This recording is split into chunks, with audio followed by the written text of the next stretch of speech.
Hello guys, welcome to my channel. आज मैं आपको यूपी जूनियर एडेड टीचर यानी सुपर टेट का पेपर जो आज हुआ यानी 17 अक्टूबर 2021 को उसके मैथ सेक्शन का सॉल्यूशन कराऊंगा इन डिटेल्स में।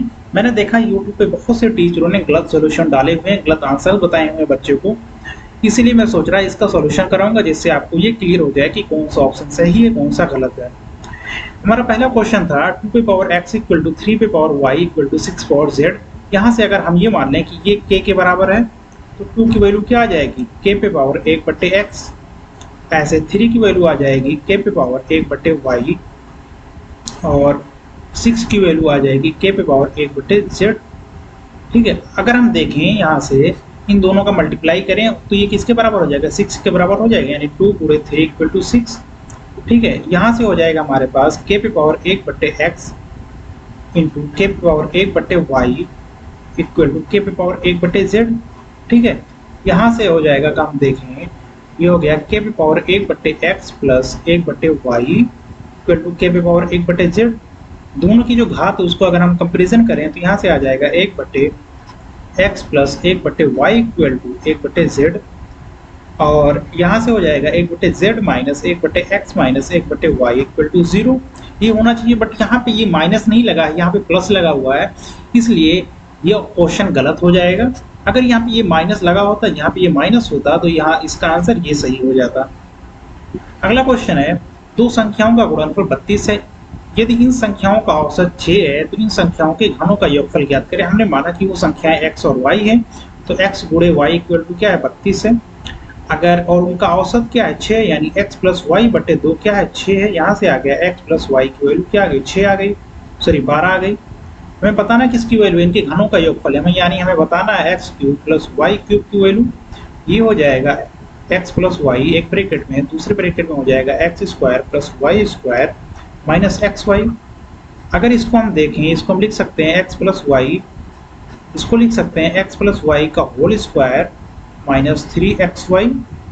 ठीक है, x प्लस वाई की वैल्यू पुट कर देंगे, x प्लस वाई की वैल्यू है 12, ये हो जाएगा 12 का स्क्वायर यानी 144, ये हो जाएगा 3 गुणे 32 यानी 96, ये हो गया 12 गुणे 148 माइनस 96 क्या 144 माइनस 96 हो जाएगा 48 और 12 गुणे 48 करेंगे ये आ जाएगा 576, यही आंसर हो जाएगा, यानी ऑप्शन तीसरा सही हो जाएगा। अगला क्वेश्चन देखें, ये फिगर दिया हुआ इसमें ये बताना है A B plus C D जो है किसके बराबर है, यानी ए बी ये है और सी डी ये है। आप देखें तो ये जायज फिगर से ही पता चल रहा है कि ये A D plus B C के बराबर होगा, तो ये ऑप्शन डी सही हो, चौथा सही हो जाएगा। लेकिन अगर आपको डिटेल ये जानना है ये कैसे होगा तो हम ये मान लें कि ये जो पी बी है ये है एक्स है, सॉरी ये ए है, तो ये क्यू बी क्या होगा, ये भी ए होगा। अगर ये बी है तो ये भी बी होगा, अगर ये C है तो ये भी C होगा, अगर ये D है तो ये भी D होगा। हमें बताना क्या है, AB प्लस सी डी बराबर AB plus C D. A B की वैल्यू क्या है यहाँ पे, अगर यहाँ से देखें तो AB बराबर हो जाएगा A प्लस बी और सी डी बराबर क्या हो जाएगा यहाँ से C प्लस डी। ठीक है, अगर हम यहाँ से A और C को एक साथ ले लें, B और D को एक साथ ले लें, हम यहाँ लिख सकते हैं A प्लस सी एक ब्रैकेट में प्लस b प्लस डी एक ब्रैकेट में, तो a प्लस सी किसके बराबर हो जाएगा बी सी के बराबर और b प्लस डी हो जाएगा हमारा ए डी के बराबर। यही ऑप्शन हमारा चौथा सही हो जाएगा। अगला क्वेश्चन है sign theta minus cos theta का अधिकतम मान क्या है। हम ये आपको बता दें कि अगर कहीं लिखा है a sine theta minus b cos theta, इसका जो अधिकतम मान होगा वो होता है under root A square plus under root B square. ये यहाँ से हो जाएगा 1 प्लस 1 यानी कि अंडर रूट 2। ये ऑप्शन पहला सही हो जाएगा। अगला क्वेश्चन है 21 मजदूर एक दीवार को 25 दिनों में बना सकते हैं, 14 मजदूर और लगा दिए जाए तो वे पूर्ण कार्य को कितने दिनों में समाप्त कर लेंगे। अगर हम माने कि वो x दिनों में समाप्त कर सकते हैं, टोटल काम क्या हो जाएगा यहाँ से 21 गुणे 25 हो जाएगा। अब 14 और लग गए यानी 21 में 14 जोड़ देंगे हो गया 35 आदमी को कितना टाइम लगेगा, हमने माना x ये इसके बराबर होगा। यहाँ से देखेंगे ये हो गया 7 त्रिक 21 7 पच्चे 35 और 5 25 यानी 5 3 गुणे 5 यानी कि 15, तो x बराबर 15 यही हमारा ऑप्शन हो जाएगा, ऑप्शन बी। अगला क्वेश्चन है समीकरण ये दिया हुआ इसके वास्तविक मूलों का योग बताना है। अब यहाँ पे ये देखें कि ये जो मॉड ऑफ x मॉड में है यानी x की वैल्यू चाहे हम प्लस रखें या माइनस रखें, ये इक्वेशन की वैल्यू पे कोई फर्क नहीं आएगा। तो अगर हम माने कि x प्लस में था तो ये हो जाएगा x square plus x minus six equal to 0। इसको अगर फैक्टराइज करेंगे तो ये हो जाएगा x square plus 3x minus 2x minus 6 equal to 0। यहाँ से ये फैक्टर बन जाएगा, एक x प्लस 3, दूसरा बन जाएगा x माइनस 2 इक्वल टू 0। यहाँ से x की वैल्यू आ जाएगी, एक आ जाएगी 2 और एक आ जाएगी -3। ठीक है, अगर यहाँ पे ये x प्लस ना होके माइनस होता तो क्या होता, ये इक्वेशन कुछ इस तरह बन जाता, x square minus x minus 6 equal to 0। ये हो जाता है x square minus 3x plus 2x minus 6 equal to 0। ये हमारा फैक्टर बनता है x माइनस 3 और x प्लस 2। यहाँ से आ जाएगा x इक्वल टू 3 और x इक्वल टू -2। अब जितने वास्तविक मूल है सबका योग करना है, यानी ये इन दोनों का और इन दोनों का योग करेंगे तो ये हो जाएगा 2 minus 3 plus 3 minus 2 equal to 0 आ जाएगा हमारे पास, यानी ये ऑप्शन सही हो जाएगा 0। अगला क्वेश्चन है 2 sin x plus 4 cos x plus 3 का महत्तम मान। फिर ये पीछे जो क्वेश्चन आया उसी के बेस है, तो इसकी मैक्सिमम वैल्यू क्या हो जाएगी, √2 का स्क्वायर प्लस √4 का स्क्वायर। यहाँ पे 3 भी लिखा हुआ है तो हम इसको भी लिख लेंगे। ये हो जाएगा √2 दूना 4 और 4 चौक 16 और 4 20 प्लस 3, यही हमारा आंसर हो जाएगा। लेकिन अभी यहाँ पे ये ऑप्शन में मिल नहीं रहा, इसलिए हम √20 को हम लिख सकते हैं 2√5 प्लस 3, यानी कि ये ऑप्शन ए सही हो जाएगा। अगला क्वेश्चन है एक वृत्त की जीवा इसकी त्रिज्या के बराबर है। हम माने कि हमारे पास एक वृत्त है, इसकी ये एक जीवा है, ये किसके बराबर है, त्रिज्या के बराबर है, यानी ये तीनों बराबर है। ठीक है, इस जीवा के द्वारा वृत्त के लघुचाप के किसी भी बिंदु पर आंतरिक कोण, यानी ये जीवा है, इस जीवा के वृत्त का जो लघुचाप है ये है, इस पर आंतरिक कोण, ये कोण बताना है हमें। अगर हम देखें ये तीनों साइड्स बराबर हैं, यानी कि तीनों की भुजाएं कितनी होंगी, तीनों को एंगल कितने होंगे, 60 होंगे। अगर ये 60 है तो यहाँ से अगर ये बड़े वाले सर्कमफेरेंस पे हम ये लाइन ड्रॉ करेंगे तो ये कितने का होगा, 30 का होगा। अगर ये 30 है तो ये कितना होगा, 150 होगा। क्योंकि अगर ये देखें तो ये पूरा फिगर एक साइक्लिक क्वाड्रिलेटरल है और साइक्लिक क्वाड्रिलेटरल के जो अपोजिट साइड्स होते हैं उसका सम 180 होता है, यानी ये सही हो जाएगा। अगला क्वेश्चन है एक शंकु और एक अर्धगोले के समान आधार समान आयतन है। हमने माना कि एक अर्धगोला है, ठीक है, इसके ऊपर एक शंकु है, कुछ इस तरह के शंकु की ऊंचाई और गोले की त्रिज्या का अनुपात बताना है। हम ये मान लें कि अगर इनकी त्रिज्या r है तो गोले की त्रिज्या हो जाएगी 2/3 pi r cube equal to 1/3 pi r square h। ये h जो है ये शंकु की ऊंचाई है, यहाँ से पाई कट गया, 3 से 3 कट गया, और ये r स्क्वायर से ये 2 घात कट जाएगी, यहाँ बचा 2r इक्वल टू h। तो h/r जो होगा ये आ जाएगा 2/1, यानी ये ऑप्शन डी सही हो जाएगा। अगला क्वेश्चन है इसका हमें लघुत्तम समापवर्तक बताना है। जब कोई भी वैल्यू यानी भिन्न या फ्रैक्शन में हो तो इसका लघुत्तम समापवर्तक बताना हो तो हम ऊपर वाले का तो लघुत्तम समापवर्तक लेते हैं, लेकिन नीचे वाले का हम महत्तम समापवर्तक लेते हैं। ऊपर का लघुत्तम समापवर्तक क्या हो जाएगा, 2 4 1 5 का हो जाएगा 20, और नीचे का महत्तम समापवर्तक हो जाएगा 3। ऊपर का हम लेते हैं एलसीएम और नीचे का लेते हैं एचसीएफ, यानी कि 20/3, ये पहला ऑप्शन हो जाएगा। अगला क्वेश्चन है यदि वर्ग समीकरण ये दिया हुआ इसकी ऋणात्मक मूल्य 2-3 के अनुपात में है तो p का मान बताना है। हमें ये पता होता है कि ये जो नंबर होता है इसी का फैक्टर करते हैं और उसी का सम या माइनस ये होता है, क्योंकि यहाँ पे प्लस लगा है इसीलिए इसका प्लस होगा ये, यानी इसका अगर फैक्टर करें 6 × 9 9 6 54 हो रहा है, और ये मूल इसके 2-3 के अनुपात में हो रहे हैं, तो ये इसके मूल किस अनुपात में ये दिख रहे हैं, 9 और 3 6 और 9 2-3 के अनुपात में भी हैं। अब यहाँ पे इसको जोड़ के ये p आता है, इसको जोड़ेंगे तो ये हो जाएगा 15। अब p की वैल्यू 15 होगी, यहाँ 15 दो ऑप्शन में, इसमें और इसमें। तो हम क्या करेंगे, ये जो -p है, अब यहाँ पे ये -p है और इसकी वैल्यू जो है वो ऋणात्मक होनी चाहिए। ऋणात्मक कब होगी, जब यहाँ पे ये प्लस में हो, इसमें प्लस में लाने के लिए p की वैल्यू माइनस में होगी, इसीलिए हमारा ऑप्शन ये पहला सही हो जाएगा। अगला क्वेश्चन है यदि किन्हीं दो संख्याओं a और b का समांतर माध्य और गुणोत्तर माध्य बराबर हो तो ये दिया हुआ है। अगर हम माने कि एक संख्या a और b, इसका समांतर माध्य ये होगा a प्लस b/2 और इसका गुणोत्तर माध्य होगा √ab। ये दोनों बराबर हैं, ये हो जाएगा a plus b equal to 2√ab। ये कब पॉसिबल हो सकता है, जब a इक्वल टू b होगा, वरना ये पॉसिबल ही नहीं है। अगर हम माने कि ए इक्वल टू बी, ये तीसरा ऑप्शन है, इस पे रख के चेक कर लेते हैं। ये हो जाएगा 2a, 2 यहाँ पे हो जाएगा a स्क्वायर बाहर आएगा तो a बचेगा 2a इक्वल टू 2a, यानी ये ऑप्शन सी सही हो जाएगा। अगला क्वेश्चन है, 3 बिंदु दिए हुए हैं 0 0 0 3 5 0, ये एक त्रिभुज है, इसके परिवृत्त का केंद्र और त्रिज्या बतानी है। अगर हम लें, ये मेरा 0 0 है, ठीक है, ये हो जाएगा 5 0, और ये हो गया हमारे पास 0 3, कुछ इस तरह ये त्रिभुज है। अब ये यहाँ पे कितना 5 है, ये 3 है, तो ये कितना होगा √34 होगा। अगर ये √34 है तो इसकी त्रिज्या क्या होगी परिभुज, क्योंकि ये राइट एंगल ट्रायंगल है तो इसकी त्रिज्या इसकी 34 की आधी होगी। √34 की तो √34/2 हमें यहाँ दो ऑप्शन में मिल रहे हैं, इस ऑप्शन में भी मिल रहा है, इसमें भी मिल रहा है। फिर क्या करेंगे, हमें इसका कोऑर्डिनेट भी बताना है, तो इसका कोऑर्डिनेट क्या हो जाएगा। अगर हम देखें तो इसका केंद्र जो होता है यही होता है, यही इसका केंद्र है, तो इसका जो कोऑर्डिनेट होगा ये हो जाएगा, ये 3 दिख रहा है, 3 का आधा और ये 5 का आधा। क्यों, क्योंकि ये जो सेंटर बनता है ये भुजाओं के मध्य बिंदु को मिलाने से बनता है। अगर तो ये 5 का मध्य बिंदु है, ये 3 को भी विभाजित करेगा, तो ये इतनी दूरी कितनी है 5/2 है, और ये दूरी कितनी है इतनी 3/2 है। तो इसका जो कोऑर्डिनेट होगा ये हो जाएगा 5/2 3/2, ये यानी कि ये ऑप्शन तीसरा सही है। अगला क्वेश्चन है, 2 सिक्के एक साथ उछालने पर एक भी हेड के ना आने की प्रायिकता क्या होगी। एक भी हेड कब नहीं आएगा, जब दोनों टेल हो, और दोनों टेल आने की प्रायिकता क्या होती है, ये होगी 1/2 गुणे 1/2, यानी कि 1/4, यानी कि 1/4 जब आएगा, 1/4 जो प्रायिकता है दोनों टेल आने की, तो हेड नहीं आएगा। तो यही ऑप्शन ए हमारा सही हो जाएगा। अगला क्वेश्चन है, n जो है वो 0 से बड़ा है और 1 से छोटा है, कौन सा सत्य है, कौन सा नहीं सत्य है।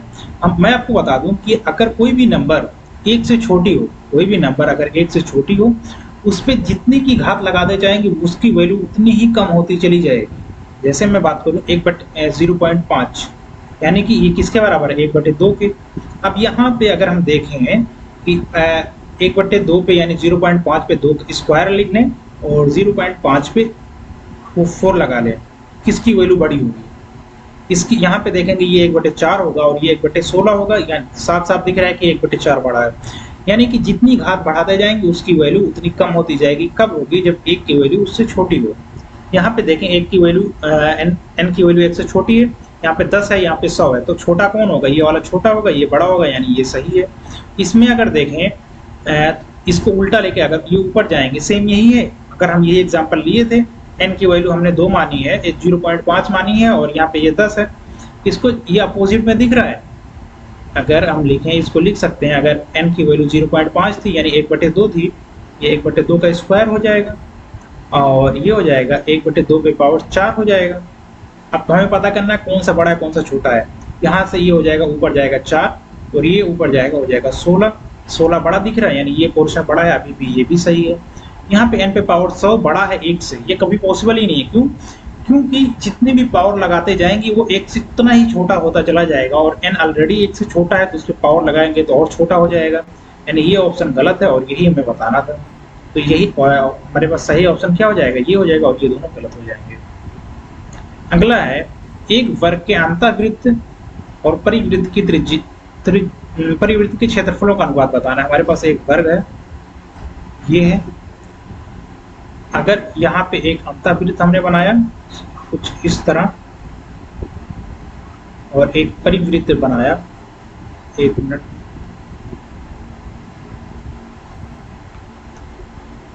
ये हो गया हमारे पास अंतःवृत्त, और ये हम बना दे रहे हैं परिवृत्त, ठीक है।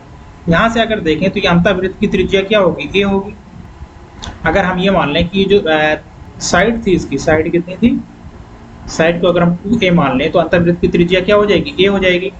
तो इस परिवृत्त की त्रिज्या क्या होगी, ये जो दिख रहा है इसका कर्ण दिख रहा है, सॉरी कर्ण कह रहा हूँ, ये जो इसका विकर्ण है ये कितना होगा। अगर ये साइड इसकी 2 है, ये भी 2a है, तो इसका जो विकर्ण होगा, डायगोनल जो होगा, वो होगा 2√2a।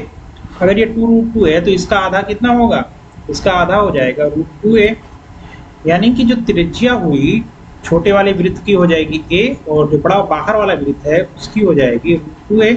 अगर ये इनकी त्रिज्याओं का क्या अनुपात हो गया, r हो जाएगा 1/√2, तो इनके क्षेत्रफल का अनुपात इसका स्क्वायर हो जाएगा, यानी 1/2। ये ऑप्शन चौथा सही हो जाएगा। अगला क्वेश्चन है, ये सारणी दी हुई है, हमें इसमें ये बताना है 10 से अधिक तथा 40 या 40 से कम प्राप्तांक वाले छात्रों का प्रतिशत। 10 से अधिक लेना है तो यानी यहाँ 11 से शुरू करेंगे, और 40 या 40 से कम लेना है यानी यहाँ तक लेंगे। टोटल कितने हो गए, 6 4 10 3 13 हो गए। टोटल कितने बच्चे हैं, 4 2 6 6 6 12, 3 15 और 5 20, टोटल 20 थे। इसका प्रतिशत हो जाएगा 13/20 × 100, 20 25 100, 13 25 65, यानी कि ये ऑप्शन पहला सही हो जाएगा। अगला है, ये क्वेश्चन दिया हुआ है, हमें ये बताना है कि किसके बराबर है। मैं आपको बता दूं, ये अगर कहीं लिखा हुआ है साइन इनवर्स 5/13, ठीक है, ये लिखा हुआ है cos इनवर्स 3/5। अगर ये साइन इनवर्स 5/13 को हम tan में बदलें तो ये क्या हो जाएगा, ये हो जाएगा tan इनवर्स 5/12, और cos वाला ये हो जाएगा tan इनवर्स 4/3। ये कैसे होगा, अगर ये साइन इनवर्स 5/13 है, अगर हम इसको ट्रायंगल की तरह बनाएं तो यहाँ से ये हो जाएगा 5 13, ये 12 हो जाएगा, ये 5/12 होगा, तो इसलिए tan इनवर्स 5/12 होगा। ऐसे आप इसको अगर देखें तो यहाँ पे ये हो जाएगा 3, ये हो गया 5, तो ये होगा 4, tan हो जाएगा, tan कितना होगा 4/3, इसलिए होगा। अब इन दोनों को जोड़ लेंगे, ये हो जाएगा tan इनवर्स। हमें अगर आपको बता दें कि ये tan इनवर्स अगर x + y लिखा हुआ है कहीं, तो ये होता है, ये लिखा हुआ है tan inverse x + tan inverse y, ये होता है tan inverse x + y/1 - xy होता है। तो यहाँ पे ये हो जाएगा, ब्रैकेट लगा दें, 5/12 + 4/3/1 - 5/12 × 4/3।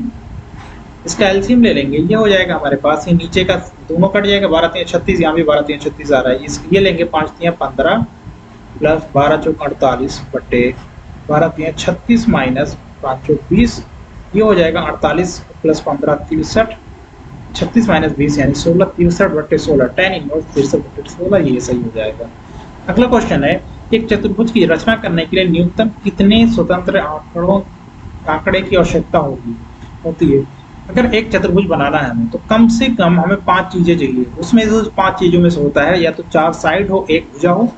अगर ये चारों साइड दी हुई है और एक भुजा दी हुई है तो हम इसको बना सकते हैं, और या तो फिर 3 साइड दी हो, 3 साइड दी हो, 2 एंगल दिए हों, ठीक है, या फिर चारों साइड दी हुई हो और एक डायगोनल दिया हो। कहने का मतलब है कि एक त्रिभुज अगर बनाना है, चतुर्भुज बनाना है, तो उसके लिए कम से कम 5 चीजें चाहिए। ये हो जाएगा हमारा ऑप्शन दूसरा, ये सही हो जाएगा। अगला है, हमें बताना है इसमें सबसे बड़ी संख्या क्या है। मैं पीछे बता चुका हूँ आपको कि जो भी कोई भी वैल्यू अगर 1 से छोटी है, उस पर जितना पावर बड़ा होगा उसकी वैल्यू उतनी ही कम होगी। ये 0.9 1 से छोटा है, तो अगर यहाँ पे देखें तो ये है 0.9 पे पावर 1/2, ये है 0.9 पे पावर 1, ये है 0.9 पे पावर 2, और ये है 0.9 पे पावर 3। यहाँ सबसे छोटा पावर किसका है, इसका है, रूट वाले का, यानी यही और सबसे बड़ी वैल्यू हो जाएगी। अगला क्वेश्चन है, n के कितने वास्तविक मानों के लिए समीकरण इतना का हल संभव है। अब इसकी वैल्यू कब 1 हो सकती है, जब हम देखें इसकी वैल्यू a जो है, इसकी वैल्यू 0 हो तभी इसकी वैल्यू 1 होगी, या फिर a की वैल्यू 1 हो तब इसकी वैल्यू 1 होगी। यहाँ n का कोई लेना देना ही नहीं है इससे, ठीक है। अब n की वैल्यू अगर हम कुछ भी रख दें तब भी ये इसकी वैल्यू 1 हो ही नहीं सकती। हमें बताना होगा जो चाहिए, मेन चीज चाहिए वो चाहिए a की वैल्यू, इसीलिए इसका जो कितने मानों के लिए, तो यहाँ हो जाएगा 0 मानों के लिए, कोई भी मान के लिए सही नहीं होगा। अगला क्वेश्चन है, यदि 2 संकेंद्रीय वृत्तों की त्रिज्याओं का अंतर 2 है और उनके एक दूसरे को बाह्य स्पर्श करने पर उनके केंद्रों के बीच की दूरी 8 है, तो बड़े वृत्त की त्रिज्या क्या होगी। यहाँ पर ये कह रहे हैं कि अगर 2 त्रिभुज है, 2 वृत्त हैं, या अगर संकेंद्रीय हैं, तो इनकी ये बीच की दूरी कितनी हुई है, 2 दी हुई है। यानी कि अगर हम बड़े वाले का r मान लें, छोटे वाले का स्मॉल r, तो ये r - r की वैल्यू क्या दी हुई है, 2 दी हुई है। अगर यही कुछ इस तरह बना रहे हैं, ये एक यहाँ पे है, एक यहाँ पे है, ये अगर बड़ा वाला r है, ये छोटा r है, तो ये फिर ये दूरी कितनी हुई दी हुई, 8 दी हुई है, यानी r + r = 8 दिया हुआ है। हमें बताना है बड़े वृत्त की त्रिज्या बतानी है, दोनों को जोड़ लेंगे, ये हो जाएगा 2r, इक्वल टू 8 2 10, तो r बराबर आ गया हमारा 5, यानी ऑप्शन ये दूसरा सही हो जाएगा। अगला क्वेश्चन है, यदि x पावर 3 पे पावर n प्लस y पे पावर 3 पे पावर n तो x प्लस y से विभाजित हो जाता है, तो हमें बताना है ये इनमें से कौन सा सही है। इस क्वेश्चन में अगर हम देखें तो यहाँ n की वैल्यू हम कुछ भी रखें फिर भी ये x प्लस वाई से डिवाइड होगा। क्यों? क्योंकि अगर हमने माना कि यहाँ पे ऑलरेडी 3 दिया हुआ, अगर हम n की वैल्यू 0 ना रखें, 0 से बड़ी कोई भी पूर्णांक रखें, चाहे x पे पावर हम यहाँ पे 3 अगर हमने माना 1 है तो ये हो गया x cube plus y cube, इसमें x प्लस वाई का फैक्टर ऑलरेडी आता है। अब अगर यहाँ पे x की वैल्यू अगर हम 2 रखेंगे तो ये 6 हो जाएगा, ये गुणे 2 हो जाएगा, फिर भी इसमें x cube plus y cube आएगा। इसीलिए यहाँ पे x की वैल्यू n की वैल्यू जो है ये 0 से बड़ा कोई भी रखें तो x प्लस वाई का फैक्टर उसमें आएगा, इसीलिए ये चौथा ऑप्शन सही हो जाएगा। अगला क्वेश्चन है, ये दिया हुआ समीकरण इसके हलों की संख्या हमें बतानी है। अगर इसको देखें, इसका मैक्सिमम लोगों ने गलत आंसर बताया हुआ है, मैं आपको इसका सही आंसर करके बताऊंगा। ये है x माइनस, इसका हम एलसीएम लेंगे, x minus 1/x square minus 9 equal to 3 minus 1/x square minus 9। अक्सर लोगों ने इसको और इसको कैंसिल कर दिया, x बराबर 3 यानी x की वैल्यू 1 आ रही है, ये लगा दिया टिक, बट ये गलत है, ऐसा नहीं होगा। इसको हम क्या करेंगे, पहले इसका एलसीएम लेंगे, ये हो जाएगा x cube minus 9x minus 1/x square minus 9 equal to 3x square minus 9x minus 1/x cube x square minus 1। अब इसका क्रॉस मल्टीप्लाई करेंगे, ये हो जाएगा x स्क्वायर माइनस 9, दूसरे ब्रैकेट में हो जाएगा x cube minus 9x minus 1 equal to, इधर हो जाएगा x square minus 9 3x square minus 9x minus 1। यहाँ पे हमें इन दोनों को कैंसिल नहीं करना है, इन दोनों को कैंसिल कर देंगे तो हमारी 2 वैल्यू कम हो जाएगी। अब क्या है, इसको इस साइड ले आते हैं, ये हो तो, और इस x स्क्वायर माइनस 9 को दोनों में से अगर कॉमन कर लें, ये हो गया, ये बड़े ब्रैकेट में हो जाएगा x cube minus 9x minus 1, ये पूरा पोर्शन इधर माइनस में हो जाएगा, minus 3x square plus 9x plus 1 equal to हो जाएगा हमारे पास 0। ये हो गया x स्क्वायर माइनस 9, यहाँ से 1 और 1 कट गया, यहाँ बचा x cube minus 3x square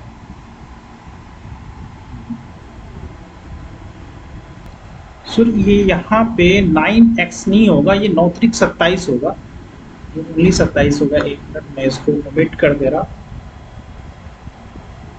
ये यहाँ पर 27 होगा, क्योंकि ये 9 3 27 हो जाएगा, ये हो गया 27, ये हो गया 27।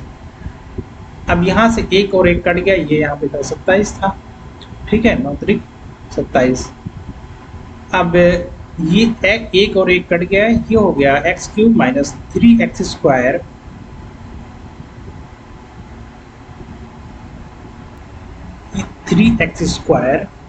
प्लस सॉरी माइनस ये 9x प्लस 27 इक्वल टू 0। यहाँ पे ये हो जाएगा, इसको अगर हम देखें, ये है x स्क्वायर माइनस 9, इसको देखेंगे ये हो जाएगा, यहाँ से हम x स्क्वायर कॉमन कर लें इन दोनों में से, ये हो जाएगा x माइनस 3, यहाँ से इन दोनों में से माइनस 9 कॉमन कर लें तो ये हो जाएगा x माइनस 3 इक्वल टू 0। यहाँ होगा ये x स्क्वायर माइनस 9, यहाँ से x माइनस 3 दोनों से कॉमन कर लेंगे, ये हो गया, यहाँ पे बचेगा x स्क्वायर माइनस 9 एक ब्रैकेट में, दूसरे में बचेगा x माइनस 3 इक्वल टू 0। अब यहाँ जो हमारे पास टोटल फैक्टर्स बना, ये बना x square minus 9, x square minus 9, x minus 3 equal to 0। अब यहाँ पे x स्क्वायर माइनस 9 2 बार है, तो इसको एक बार ही लिख लेंगे क्योंकि वैल्यू तो सेम ही आनी है, ये कट जाएगा, ये इधर आएगा 0 हो जाएगा। यहाँ पे अगर हम वैल्यू निकालना चाहें x की, तो पहला है x स्क्वायर इक्वल टू 9 हो जाएगा, यहाँ से x की वैल्यू आ जाएगी प्लस माइनस 3, यानी 2 वैल्यू है, इसमें 2 वैल्यू है। यहाँ से देखें तो x बराबर 3 आ जाएगा, अब यहाँ पे x की वैल्यू 3 वैल्यू मिली है, ये 3 वैल्यू का मतलब यहाँ से 3 और -3 और 3, तो यहाँ हम काउंट क्या करेंगे, इसको 2 ही काउंट करेंगे, ठीक है। इसलिए x की जो पॉसिबल वैल्यू है, वास्तविक संख्या जो इसका जो वास्तविक हल होगा ये होगा 2, ठीक है। बहुत से लोगों ने इसका 0, 1, 3 कराया, लेकिन इसका जो सही आंसर होगा वो होगा 2। अगला क्वेश्चन है x माइनस वाई और y माइनस 2x व्यंजक इतना के दो गुणनखंड हैं, तो हमें इसकी वैल्यू बतानी है। अगर ये x माइनस वाई इसका गुणनखंड है तो x माइनस वाई बराबर 0 होगा। यहाँ से आ जाएगा पहले कंडीशन से x इक्वल टू वाई आ जाएगा, हम x इक्वल टू वाई इसमें पुट कर देंगे, तो ये हो जाएगा एक्स क्यूब माइनस 3, वाई की जगह x रख देंगे, ये भी 3x क्यूब हो जाएगा। यहाँ प्लस लेमडा एक्स क्यूब हो जाएगा प्लस न्यू ये भी एक्स क्यूब हो जाएगा इक्वल टू 0 हो जाएगा, ठीक, 0 नहीं होगा, ठीक है, अभी 0 हम नहीं मानते हैं इसके बराबर, ठीक है। अभी यहाँ पे आप देखें तो एक्स क्यूब सब में कॉमन है, तो ये हो जाएगा, और ये दोनों घट के क्या होगा, ये हो गया घट के -2 हो जाएगा, ये हो गया x cube -2 plus lambda plus new. अब यहाँ पे हमने मान लिया कि ये 0 के बराबर है, क्योंकि इक्वेशन अब यहाँ से आ जाएगा lambda plus nu equal to 2। अब दूसरे कंडीशन के हिसाब से है x बराबर हो जाएगा y बराबर 2x, अगर इसकी वैल्यू हम इसमें पुट करें तो ये हो जाएगा एक्स क्यूब माइनस, यहाँ x है, एक्स स्क्वायर तो रहेगा ही, y की जगह हम क्या रखेंगे 2x, तो ये 2 गुणे 3 गुणे 2 क्या हो जाएगा 6, तो हो गया 6x क्यूब प्लस लेमडा, ये एक्स वाई स्क्वायर है तो वाई स्क्वायर रखेंगे तो ये 4x स्क्वायर हो जाएगा, ये हो जाएगा पूरे 4x क्यूब प्लस न्यू, ये है y क्यूब का मतलब हो जाएगा 2x का क्यूब, ये हो जाएगा 8x क्यूब इक्वल टू 0, ये घट के -5 हो जाएगा। यहाँ से हो जाएगा ये x क्यूब -5 plus 4 lambda plus 8 nu equal to 0, यहाँ से आ जाएगा ये 4 lambda plus 8 nu equal to 5, ठीक है। यहाँ पे हमारे पास दो इक्वेशन आ गया, 1 और 2। अब इन दोनों इक्वेशन को हम सॉल्व करेंगे। यहाँ देखें पहला वाला जो इक्वेशन है, अगर इसमें इस इक्वेशन में हम 4 से मल्टीप्लाई कर दें तो ये लेमडा और लेमडा कट जाएगा, ये हो जाएगा, ये पहले वाले में अगर हम 4 से मल्टीप्लाई करेंगे तो ये हो जाएगा 4 लेमडा प्लस 4, चलिए न्यू है 4 न्यू इक्वल टू 4 दूना 8, ठीक है। ये और ये कट गया, अगर हम इसको माइनस करेंगे ये यहाँ पे बचेगा 4 लेमडा इक्वल टू माइनस का 3 न्यू इक्वल टू हो जाएगा -3/4। अब देखेंगे किस ऑप्शन में -3/4 है, यहाँ दो ऑप्शन में 3/4 है, इसलिए हम क्वेश्चन को अभी और आगे सॉल्व करेंगे। अगर ये जो पहला इक्वेशन था इसमें से हमने 4 से मल्टीप्लाई किया था, फिर हमें ये इक्वेशन मिला तो ये कट गया था। अगर इसमें हम 8 से मल्टीप्लाई कर दें कि ये तो ये न्यू कट जाएगा, अगर पहले वाले में हम 8 से मल्टीप्लाई करेंगे तो ये हो जाएगा 8 lambda plus 8 nu equal to 16। Equation 2 को ऐसे ही रहने दें, ये हो जाएगा 4 lambda plus 8 nu equal to 5, दोनों को घटा देंगे, ये और ये कट जाएगा, यहाँ से बचेगा 4 लेमडा इक्वल टू 16 में से 5 गया 11, लेमडा इक्वल टू हो जाएगा 11/4, लेमडा 11/4 और न्यू -3/4, यानी कि ये ऑप्शन बी सही हो जाएगा। अगला क्वेश्चन ये दिया हुआ, ये फिगर दिया है, इसमें APB 30 दिया हुआ, ये APB यानी ये एंगल 30 है, AQB बताना है, मतलब ये एंगल बताना है। अगर ये 30 है, ये एंगल 30 है, तो ये कितना होगा, ये 150 होगा, क्यों, क्योंकि ये 90 है और ये 90 है, तो इनका योग कितना होना चाहिए, 180 होना चाहिए। अगर ये 150 है तो ये देखें तो ये सेम एक ही पार्ट है, या अगर इस पे हम देखें जीवा तो एक ही जीवा है, इस जीवा से यहाँ पे सेंटर पे बना है एंगल और ये किस पे परिध पे बना है, तो ये इसका आधा हो जाएगा यानी 75, यानी ये तीसरा सही हो जाएगा। अगला क्वेश्चन देखें, एक पासे को एक बार फेंकते हैं, 4 से बड़ी प्राप्त होने की प्रायिकता 1/3 है, तो 4 के बराबर या उससे कम या छोटी प्राप्त होने की प्रायिकता क्या होगी, तो अगर 4 से बड़ी प्राप्त होने की प्रायिकता 1/3 है तो उससे छोटी प्राप्त होने की प्रायिकता हो जाएगी 1 माइनस 1/3 यानी कि 2/3। ये ऑप्शन पहला सही हो जाएगा। अगला क्वेश्चन है 3 सेंटीमीटर त्रिज्या वाले अर्धवृत्त के अंदर बने सबसे बड़े त्रिभुज का क्षेत्रफल। उन्होंने माना कि ये एक अर्धवृत्त हमारे पास है, इसके अंदर जो सबसे बड़ा त्रिभुज बनेगा वो कुछ इस तरह बनेगा, ये वाला बनेगा कि ये जो इसका 90 डिग्री हो। अगर ये 90 डिग्री है, इसकी त्रिज्या 3 सेंटीमीटर, तो ये टोटल कितना होगा 6 होगा। अगर ये 6 है तो ये कितना होगा 3√2 होगा, और ये कितना होगा 3√2, तो इसका क्षेत्रफल हो जाएगा 1/2 गुणे 3√2 गुणे 3√2 यानी कि 3 त्रिक का 9, 1/2 गुणे 9 गुणे 2, 2 और 2 कट गया यानी कि 9। ये ऑप्शन चौथा सही हो जाएगा।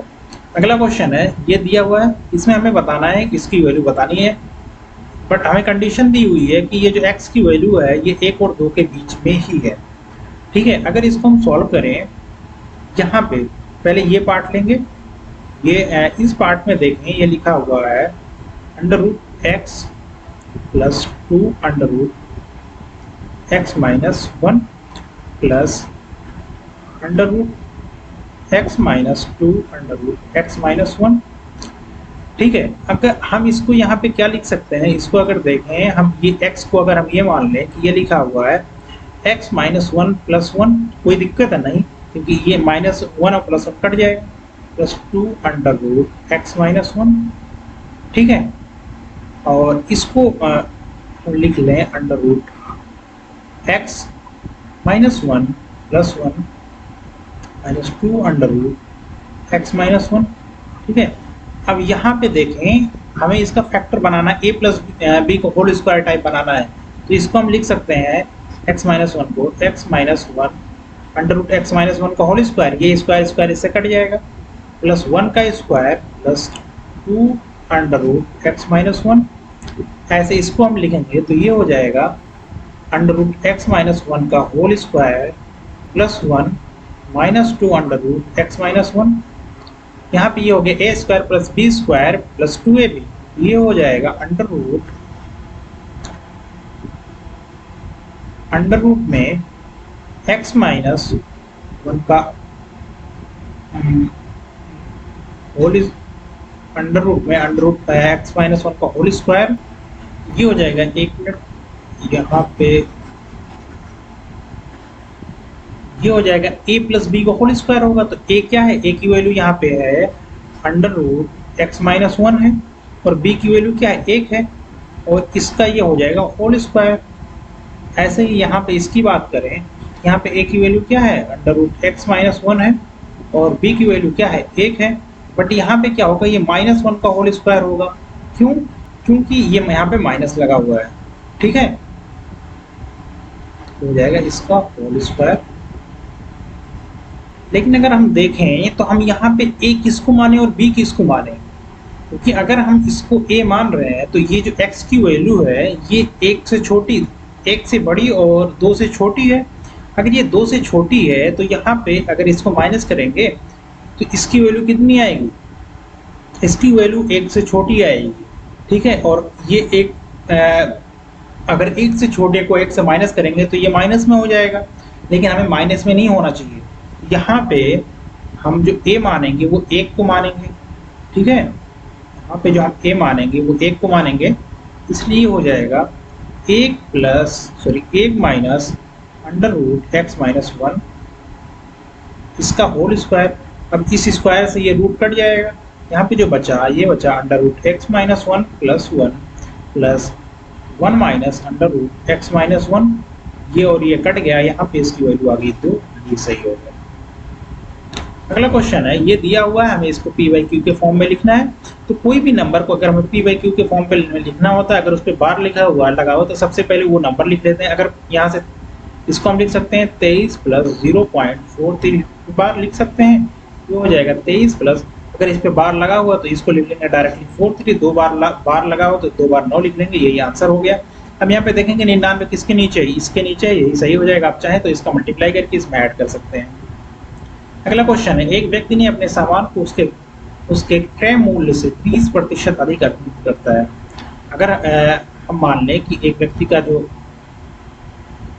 क्रय मूल्य था वो 100 था, तो उसका जो विक्रय मूल्य है वो क्रय मूल्य से कितना 30% अधिक है, यानी 130 का है। अब अंकित मूल्य पर 30% का बट्टा देता है, यानी इस पे 30% का अगर ये डिस्काउंट दे देगा तो ये हो जाएगा 130 गुणे 70/100 हो जाएगा।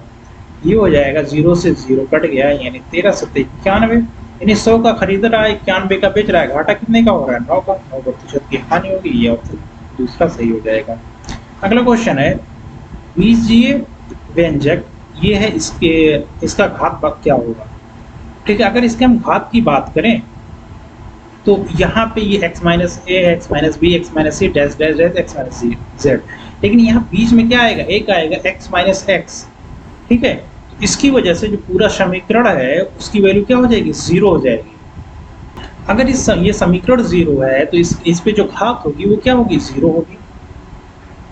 अगला क्वेश्चन ये दिया हुआ है कि अल्फा बीटा समीकरण इतने के इसके मूल हैं, और अल्फा बटे ये अल्फा है, ये ए नहीं है, ये अल्फा है, अल्फा बटे बीटा कॉमा 2 बीटा समीकरण इसके मूल हैं, तो आर की वैल्यू बतानी है।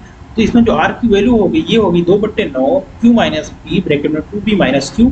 अगर आप चाहें तो इसको सॉल्व कर सकते हैं। कैसे करेंगे, ये अल्फा बीटा इसके मूल है, तो इससे हमारा एक समीकरण बनेगा और एक समीकरण इससे बनेगा, और दोनों को सॉल्व करके आर की वैल्यू निकाल सकते हैं, और निकालने पे हमारे पास ऑप्शन आएगा, यही आएगा सही।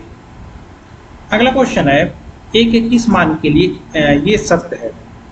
अब हम देखें कि a की वैल्यू हम क्या क्या रख सकते हैं। यहाँ पे सबसे पहली वैल्यू a की क्या रख सकते हैं हम, यहाँ पे देखें तो 0 रख सकते हैं। 0 रखने पे ये हो जाएगा √3 cos theta plus sine theta equal to 0। यहाँ से ये हो जाएगा √3 cos theta equal to minus sine theta.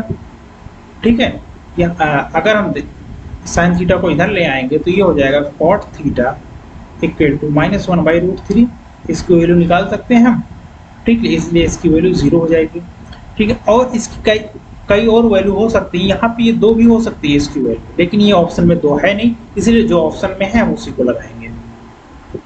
अगला क्वेश्चन ये दिया हुआ है कि ये प्राप्तांक दिए हुए विद्यार्थियों की संख्या दी हुई है, हमें बताना है कि उपरोक्त के आधार पर 20-30 वर्ग का अंतराल की बारंबारता भी। अब यहाँ देखेंगे 20-30 के अंतराल की बारंबारता कितनी होगी, 20-30 ये दिख रहा है, इन दोनों को माइनस कर लेंगे, ये हो गया 6, और 40-50 की क्यू है, 40 से 50 क्या है, ये 16 माइनस 5 हो जाएगा, 16 हो जाएगा 5। तो पी और क्यू का अंतर क्या होगा, पी और क्यू का अंतर क्या हो जाएगा, 6 माइनस 5 इक्वल टू 1, ये ऑप्शन हो जाएगा चौथा सही। अगला क्वेश्चन ये दिया हुआ है, हमें इसमें इसकी त्रिज्या दी हुई है ये 42, ये ए ओ बी 120 है, हमें बताना ये जो छायांकित भाग है इसका क्षेत्रफल। सबसे पहले हम ओ ए बी ये पूरे का क्षेत्रफल निकालेंगे, तो इस पूरे का क्षेत्रफल हो जाएगा, त्रिभुज का क्षेत्रफल क्या होता है पाई आर स्क्वायर, तो ये हो जाएगा पाई आर क्या है 42 गुणे 42 गुणे 120 बटे 360 होगा। ठीक है, क्यों, क्योंकि हमें सिर्फ 120 वाले पार्ट का ही बताना है, माइनस फिर इस त्रिभुज का क्षेत्रफल माइनस करेंगे, तो इस त्रिभुज का क्षेत्रफल क्या हो जाएगा 1/2 गुणे ये 2, ये भी 42 है, ये भी 42 है। तो त्रिभुज का क्षेत्रफल क्या होता है कि जो संलग्न भुजाएं होती हैं उन दोनों का मल्टीप्लाई कर लेते हैं और उसका साइन थीटा ले लेते हैं, उसका आधा करते हैं, तो ये हो जाएगा 1/2 गुणे 42 गुणे 42 साइन 120। ठीक है, अगर यहाँ से हम देखें इसकी वैल्यू हम क्या लिख सकते हैं 22/7 लिख सकते हैं, पाई की वैल्यू ये हो जाएगा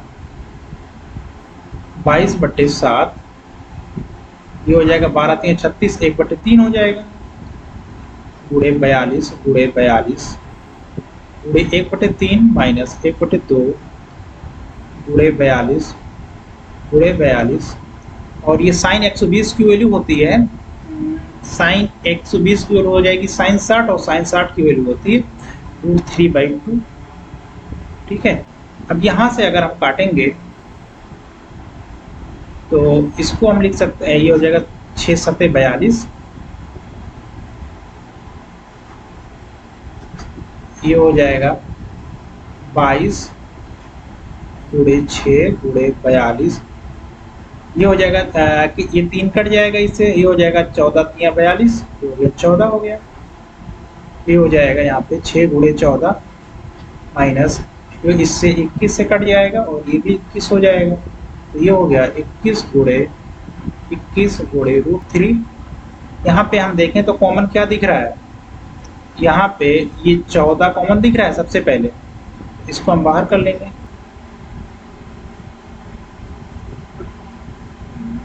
नहीं सॉरी 14 नहीं दिख रहा है इसमें कॉमन, इसमें अगर इसका फैक्टर करें तो ये हो जाएगा 22 गुणे 3 गुणे 2 गुणे 7 गुणे 2 माइनस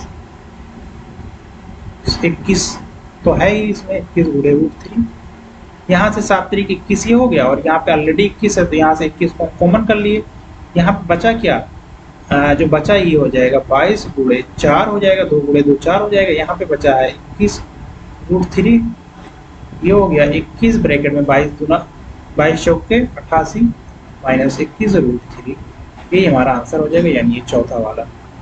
अगला क्वेश्चन है P तथा Q का मान क्या होगा जब ये इक्वेशन दी हुई है, हमें इसमें ये भी दिया हुआ है कि x-1 और x+1 से पूर्णतः विभाज्य। अगर ये x-1 और x+1 से पूर्णतः विभाज्य है तो इसको सेटिस्फाई करना चाहिए।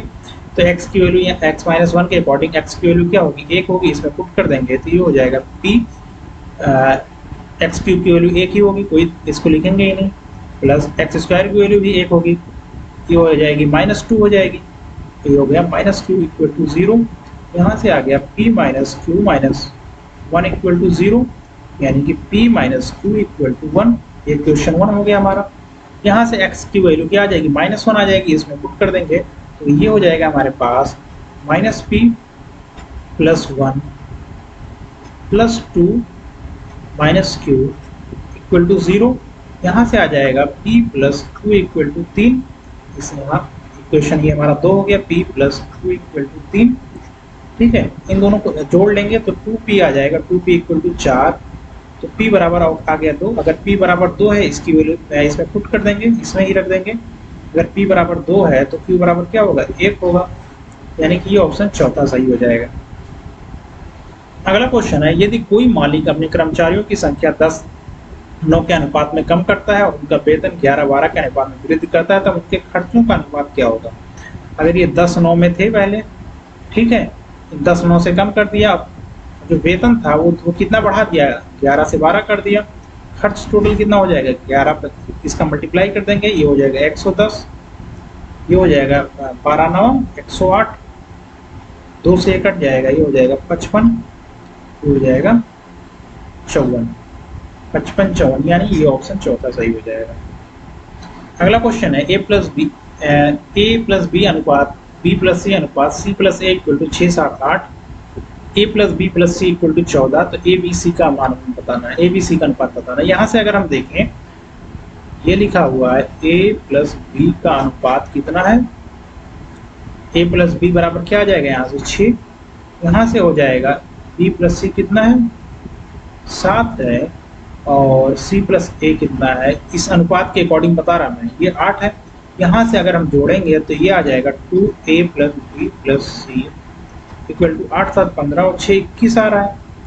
यहाँ से आ गया A + B + C = 21/2, लेकिन हमें यहाँ पे दिया हुआ है कि A + B + C की वैल्यू कितनी है, 14 है। ठीक है, तो हम इसी रेशियो में इसको बढ़ा देंगे, इसकी वैल्यू।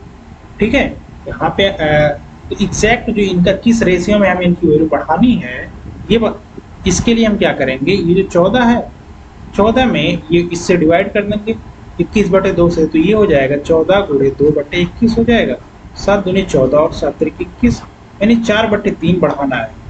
ठीक है, अब यहाँ से अगर देखें तो A + B की वैल्यू 6 है, A + B + C की वैल्यू कितनी है, 21/2 है। इसको अभी इसको रहने देते हैं। अब यहाँ से 4/3 के रेशियो में सबकी वैल्यू हमें बढ़ानी है, तो ये हो जाएगा A + B की जो एक्चुअल वैल्यू हो जाएगी, ये हो जाएगी 6 × 4/3, यानी कि 8। B + C की जो एक्चुअल वैल्यू होगी वो हो जाएगी 7 × 4/3, यानी कि 7 × 28/3, और C + A की जो एक्चुअल वैल्यू होगी वो हो जाएगी 8 × 4/3, यानी कि 8 × 32/3, अब यहाँ से a प्लस बी की वैल्यू कितनी है, 8 है, और a प्लस बी प्लस सी कितना है, 14 है। तो c की वैल्यू कितनी हो जाएगी, c की वैल्यू 6 हो जाएगी। और ऐसी ही बात करें, यहाँ से ये b प्लस सी की वैल्यू हमें दिया हुआ है, तो b प्लस सी कितना 28 है, 28/3 है, तो यहाँ से b की वैल्यू निकाल लेंगे, तो b की वैल्यू जो हो जाएगी, ये हो जाएगा b बराबर 28/3 माइनस 6, यानी कि 6 3 18, 10/3 आ जाएगी b की वैल्यू। ठीक है, और ये हो गया b बराबर 10/3। और ऐसे ही यहाँ इस वाले से हम a की वैल्यू निकाल लेंगे, तो a बराबर हो जाएगा 32/3 माइनस 6, 6 3 18, यानी कि 14/3। a की वैल्यू आ गई। हमें इनका अनुपात बताना है तीनों का जो अनुपात है वो हो जाएगा हमारे पास, a की वैल्यू कितनी है, 14/3 अनुपात 10/3 अनुपात 6।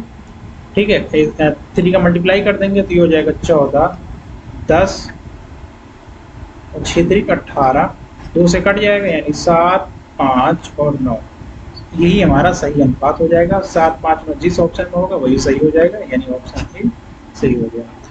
ये लास्ट क्वेश्चन हमारे पास है, ये तो बहुत ही इजी क्वेश्चन है। यहाँ पे दिया AOB 60 दिया है, हमें बताना है AEB, यानी ये एंगल बताना है ये कितना होगा।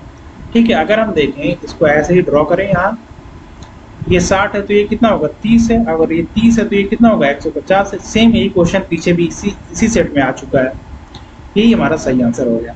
अगर आपको ये वीडियो पसंद आई हो और सारे क्वेश्चन आपको लगते हो कि सही हैं, तो आप वीडियो को ज़रूर लाइक करें और अपने दोस्तों के साथ शेयर करें, ताकि उनको भी पता चले कि क्वेश्चन का सही आंसर क्या हुआ है। Thank you so much for watching this video.